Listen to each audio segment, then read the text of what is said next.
Omer, jour 16. Aujourd'hui, nous sommes le 1 Iyar et comme vous voyez, il y a beaucoup plus de lumière qu'hier. Nous allons lire la Mishnah 16 du chapitre 1 de Pirkei Avot. Nous allons retrouver le petit-fils de Hillel, Rabban Gamaliel. Qu'est-ce qu'il dit, Rabban Gamaliel, dans la Mishnah 16 ? Fais-toi un maître, éloigne-toi du doute et ne prends pas trop souvent la dîme par approximation. Nous n'allons pas parler de la dîme aujourd'hui. Non, nous allons parler de cet appel « Fais-toi un maître ». Ça, c'est une question pas évidente. Avons-nous un maître dans notre vie ? Les commentateurs se sont posé la question « Quel maître on pourrait avoir ?» Pour Rambam, il ne s'agit pas de n'importe quel maître. Il s'agit de choisir un maître pour la pratique. Ce n'est pas simplement pour l'enseignement, mais c'est plutôt pour la pratique. Avons-nous quelqu'un qui nous aide à pratiquer ? Un autre rabbin qui s'appelle Rabbeinu Yona, Y-O-N-A, lui nous appelle à faire différemment. Il nous encourage dans son commentaire à prendre comme maître notre compagnon d'études. Vous savez que c'est un des principes d'une yeshiva, ne jamais étudier tout seul pour ne pas se convaincre soi-même et se persuader qu'on a toujours raison. Nous avons besoin d'étudier à deux. Ça, c'est une question importante qui se pose pour Shavuot. Le jour de Shavuot, est-ce que nous pourrons dire « Oui, j'étudie avec quelqu'un ». Oui, je ne suis pas tout seul avec moi-même, avec mes pensées. Alors vous allez me dire, ouais, je ne suis jamais tout seul. Yeshua a bien dit, là où 2 ou 3 sont réunis en mon nom. Donc même pour Yeshua, qui n'a pas révolutionné et qui n'a pas aboli la loi, c'est clair, il a apporté un ridouche, il a accompli beaucoup de choses. Être tout seul, ce n'est pas une option. Rabbeinu Yona va même plus loin. Il nous encourage, pour travailler notre humilité, à choisir quelqu'un, notre compagnon d'études, que ce soit lui notre maître.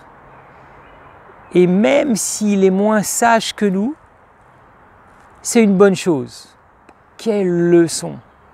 Quand on étudie, souvent on aime bien passer du temps avec le Rav ou avec le Razan, ou avec les anciens de la communauté, ceux qui connaissent beaucoup de choses.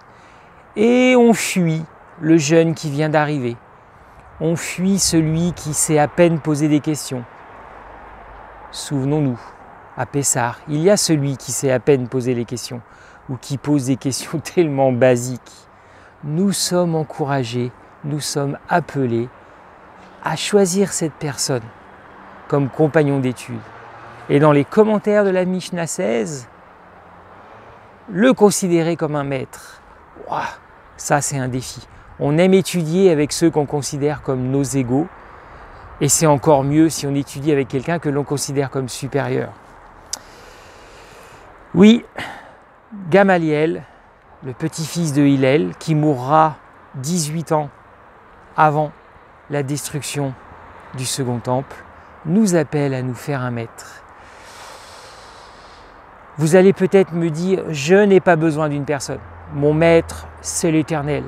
Mon maître, c'est Yeshua. Ou c'est Jésus, si vous êtes chrétien. Peut-être vous employez ce mot. Ce qui m'a beaucoup intrigué dans ce passage, c'est l'appel du Rav. Il ne dit pas, faites de Moshe votre maître. Moshe, c'était la référence ultime. Si on fait le lien avec notre foi et avec ce qui est arrivé, avec la venue de Yeshua et la mission accomplie par Yeshua, si on suit le Rav, si on suit les conseils des anciens, la réponse c'est pas Yeshua est mon maître. Non, la réponse c'est de chercher un être humain maintenant, le 1er Iyar, en ce mois de mai 2024, pour ceux qui suivent le calendrier européen, chrétien entre guillemets, c'est maintenant qu'il faut chercher quelqu'un qui existe, quelqu'un que vous pouvez toucher, à qui vous pouvez parler, à qui vous pouvez offrir un sandwich, un verre d'eau, et venir avec lui le jour de Shavuot au pied du Sinaï. J'espère que nous pourrons trouver cette personne. Il y a un deuxième point intéressant, et là c'est Jean-Baptiste qui nous montre l'exemple. En Jean chapitre 1, entre les versets 35 et 39, vous verrez un exemple incroyable d'humilité. Un maître peut vous conseiller d'aller écouter un autre maître ou d'aller passer du temps avec un autre maître. Jean-Baptiste était avec 2 disciples, verset 35, Jean chapitre 1. Et à ce moment-là, il voit Yeshua qui passe à côté. Le baptême avait déjà eu lieu. Il regarde ses 2 disciples et il leur dit, lui, là, regardez, c'est l'agneau de Dieu. Allez-y, vous pouvez y aller, vous pouvez le suivre. Ils sont partis, ils ont suivi Yeshua. Ce n'est pas une trahison. Ce n'est pas une trahison parce qu'ils ont respecté l'éthique de la pensée juive, l'éthique hébreu. Ils sont allés voir le maître. Et bien sûr qu'ils ont discuté. Tu sais, il y a cet homme incroyable et voilà. Et je suis persuadé que si Jean-Baptiste leur avait dit « Restez avec moi pour l'instant », ils seraient restés. Jean-Baptiste leur a donné l'autorisation. Peut-être vous avez un rave maintenant, ou peut-être vous en avez 40, 30, une douzaine. Comment on peut avoir 12 raves? Internet. Je papillonne sur Internet. Je passe d'un site à l'autre, sans savoir par quelle autorité les hommes parlent. Je passe d'une communauté à une autre par Internet, d'un enseignement à l'autre, sans demander conseil. Je papillonne. On ne construit rien en papillonnant. On ne construit rien de solide. On n'est pas obligé d'écouter un seul rave. Mais si vous êtes tenté d'écouter quelqu'un d'autre ou de participer à des activités de quelqu'un d'autre, demandez conseil. Le Rav Emmanuel ne m'a pas interdit d'écouter le Rav Shapira, par exemple, ou Pasteur Matt. On en a parlé avant. Quelquefois, je me suis posé des questions. Est-ce que je pourrais étudier dans 2 yeshivot différentes? Et oui, je suis inscrit dans 2 yeshivot virtuelles. Mais j'ai demandé conseil avant. Une en anglais, une en français. Franchement, c'est pas facile. Et peut-être vous êtes dans le même cas que moi. Mais j'ai demandé conseil.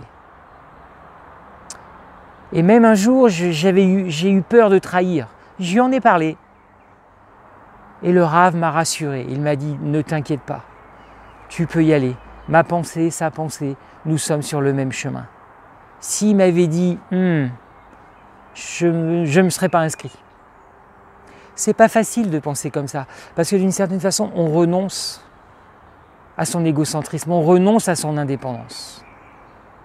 Mais dans la pensée juive, nous sommes appelés à penser comme ça.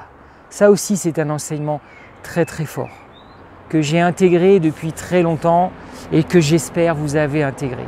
Oui, c'est pas toujours facile, c'est pas l'esprit grec. On peut passer d'un maître à l'autre. Et encore, je suis même pas sûr que dans la philosophie grecque, on change d'un maître à l'autre. Bien sûr que non. Donc c'est plutôt le monde moderne qui nous pousse à faire ça. Venez tel que vous êtes. Non, c'est pas comme ça. Je ne viens pas tel que je suis dans tous les magasins. Je reste fidèle, je construis. Si j'ai un doute, je pose des questions, je demande conseil. Et oui, ce n'est pas une dictature. Oui, on est ouvert, mais on ne fait pas n'importe quoi avec n'importe qui. Voilà, donc réfléchissons à cela. Internet peut être une bénédiction comme une malédiction. Passer d'un groupe à l'autre, d'un enseignement à un autre, ça peut être une bénédiction comme une malédiction. Relisons les évangiles et vous verrez que les disciples du 1er siècle, les Hébreux du 1er siècle, passaient pas d'un maître à l'autre. Relisez Jean chapitre 6 aussi. On peut quitter un maître quand on est choqué, on peut s'en aller. Jean chapitre 6, vers les versets 60-66, c'est évident, c'est arrivé à Yeshua. Mais il y en a qui sont restés. Et à ce moment-là, il leur demande, mais et vous, qu'est-ce que vous allez faire? Vous ne partez point? Réponse des disciples qui restent, vers qui irions-nous? C'est sérieux l'enseignement. C'est pas juste écouter, c'est construire, bâtir, marcher sur un chemin, le chemin de vie dont parlait Moshe à la fin de Deutéronome. Voilà, je ne sais pas si ce partage va vous choquer, j'espère que oui. Partagez sur les commentaires. N'hésitez pas, que vous soyez d'accord ou pas, n'hésitez pas à écrire. Je voudrais aussi vous encourager à utiliser le site internet de Bet Shoresh, betshoresh@gmail.com. Je pense notamment aux personnes qui m'ont demandé, notamment la personne qui a un compte qui s'appelle Shoresh, qui m'écrivent sur internet. Je ne vous appellerai pas comme ça ou on ne vous appellera pas comme ça si vous voulez un contact.